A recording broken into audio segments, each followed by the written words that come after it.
ఒక కుటుంబంలో 2-3 ఇవ్వాల్సిన అవసరం ఏమున్నది? ఒక్క సీటు మాకు లేదా? 80 లక్షల మంది ఉన్నాం మేము. ఒక్కటి మేము అడుగుతుంది ఒకటే.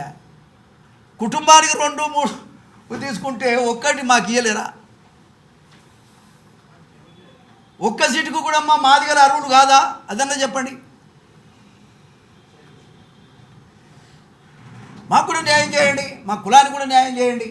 నిజంగా మాదిగలు ఓట్లు వేయకపోతే పార్టీ భవిష్యత్తు ఏమిటి?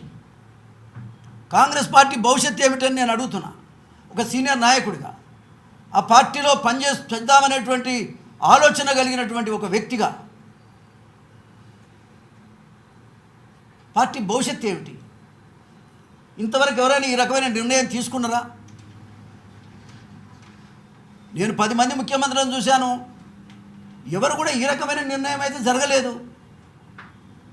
మరి ఇది ఏ రకమైనటువంటి నిర్ణయం అనేటువంటిది ముఖ్యమంత్రి గారు ఆలోచన చేయాలని నేను విజ్ఞప్తి చేస్తా ఉన్నా. కాంగ్రెస్ పార్టీ 4 కాళ్ళ పాటు ఉండాలని కదా మేము కాంగ్రెస్ పార్టీలోకి వచ్చింది. కానీ ఇవాళ మా జాతి మొత్తాన్ని పక్కన పెట్టేసి రిజర్వేషన్లే లేవు అన్నట్టుగా రిజర్వేషన్లకు దూరంగా పెట్టి 3 స్థానాలు రిజర్వేషన్స్ ఉంటే, మరి ఎంపీ స్థానాలు ఉంటే 3 స్థానాల్లో మాదిగా కులానికి ఒక్కటి కూడా కేటాయించకపోవడం అనేటువంటిది ఇవాళ జాతి మొత్తం బాధపడుతున్న విషయంగా ఈ సందర్భంగానే తెలియదు. ఇది అవమానకరమైనటువంటి విషయంగా కూడా ఈ సందర్భంగానే తెలియజేస్తా ఉన్నా.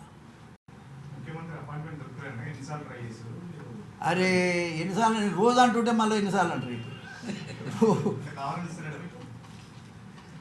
ఎందుకు ఇస్తాడో నాకు తెలియదు.